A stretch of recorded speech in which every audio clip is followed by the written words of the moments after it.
in me.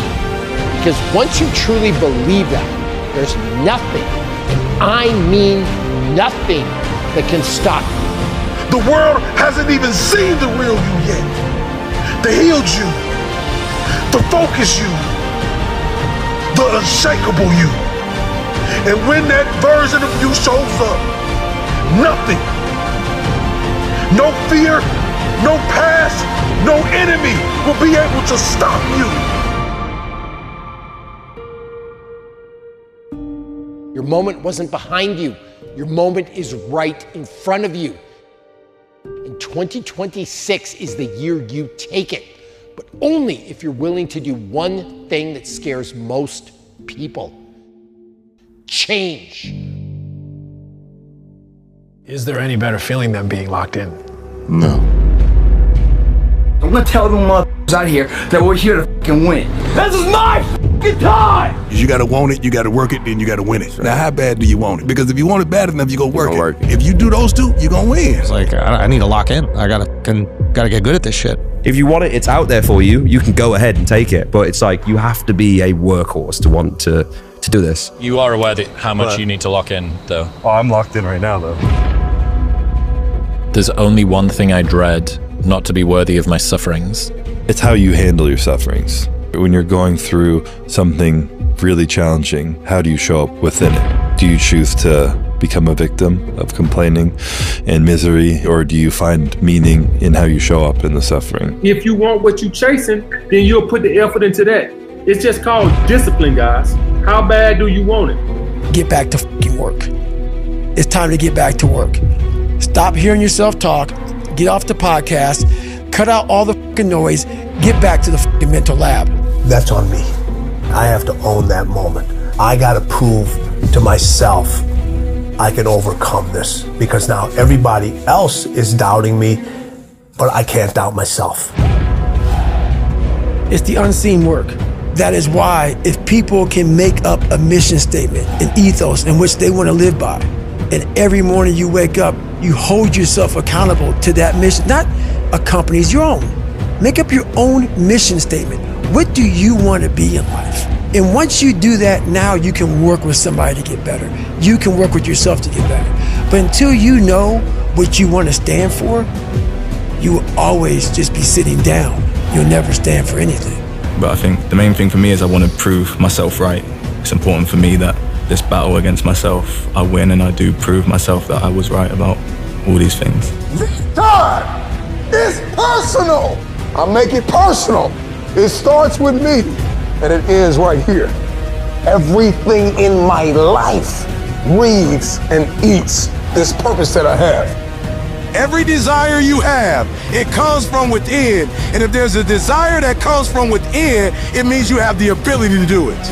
And what happens is when you know what you want, when you understand what you're after, when you know what your outcomes are, when you know what you desire, you wake up every single morning and you go after it. I mean, speak for yourself. I am locked in. Listen, if you are one of those individuals that's dedicated to their craft, want to do this, there are things that are going to have to take a back seat. Make sure you're all in. And that was one of Kobe's favorite words when it related to winning. You have to be obsessed with whatever your win is. There's a choice that we have to make as people, as individuals. If you want to be great at something, it's a choice that you have to make. We all can be masters at our craft, but you have to make a choice. There are inherent sacrifices that come along with that. Family time, hanging out with your friends, being a great friend. There's sacrifices that come along with making that decision. Just as important as what are you going to do is what are you prepared to sacrifice for it. Because, you know, if you need to stay late in the office 3 nights a week for the next 6 months so that your boss sees the work that you're doing, or so that you get more sales in, or so that you do whatever it is that you need to do, your training's probably going to take a hit. Yeah. And when you start to see your condition or your fitness depreciate over time, you can feel uncomfortable and say, oh, well, that shouldn't be happening. And then you take your eye off the ball of the thing that was supposed to be your thing for the next 6 months, and then go, I'll only stay late in the office 1 night a week, and I'll fit training, I'll slot training in 2 more nights. You go, well, That wasn't the plan. The plan was put everything into this one thing, level myself up, and then play catch up with everything else to bring myself back up to baseline. So yeah, choose in advance what you want to suck at is like a really, really good tactic, because it helps you when other things start to slip. It stops it feeling like an error or a curse of some kind, and actually is like, oh, this is part of the plan. This was actually part of the plan. Part of the plan was I wouldn't get to see my friends as much, or my sleep would suffer, or my fitness would suffer, or my business would suffer because we've just had a kid or whatever. Like, I think that's important. And that thing that sucks at the moment, it's not going to suck later on. You can work to get anything you want, but you have to sacrifice the other things you want to keep it. And that's sometimes harder than the work. What makes something hard? Like, just in and of itself, like what actually makes something hard? Because habituation happens on both sides. And this is what I think is so fascinating, because it's like, okay, well, you know, I wanted this big thing to happen. I wanted the Rolls Royce. I wanted the Ferrari, whatever. I stayed my whole life and here I am, right? And I was happy for a week and then all of a sudden I got used to it, right? So I was like, why can't I habituate to the suck? Right? Why can't I habituate to the suck? And the thing is that you do. The only thing is that what makes the suck keep sucking is what makes punishment effective, which is increasing intensity and variety. And so if you want to effectively punish someone, you can't just keep punishing them the same way. You have to increase intensity and change how you do it.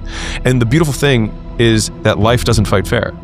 And so life will change the intensity and will give you more variety. How many times have you been like, I didn't know life could suck in this way? So in thinking about that, it was like, okay, I think the reason that the hard persists is because the nature of the currency that you pay or that you exchange for the thing that you want changes. Because in the very beginning, you basically have to, like, you know, conquer your friends and family who tell you that this might be a bad idea. Okay, fine, you get over that. And then you have to conquer yourself in the most basic level of like, I have to do something. Okay, so you start taking action, you start learning how to learn stuff, which is learning through failure. And you realize you're not gonna die if you fail. It's just that the currency has changed. The currency that I'm paying. And so I'm very happy to pay the long hours currency. I'm very happy to pay the, what am I willing to give up in terms of social life? Like that, to me, I've habituated to that price. That's not hard for me. I don't even consider it a sacrifice anymore. Once you learn how to work, the work itself is self-reinforcing and you enjoy it. It's everything else that you didn't know you were going to have to sacrifice so that you could get back to working. And here it starts. Get the mind right, the body will follow. Tell the world, get a goal. And then day by day by day, you start to do that goal to make it the reality, guys. It's not guesswork. It's a science of intensity. And if you don't have the intensity, don't come in.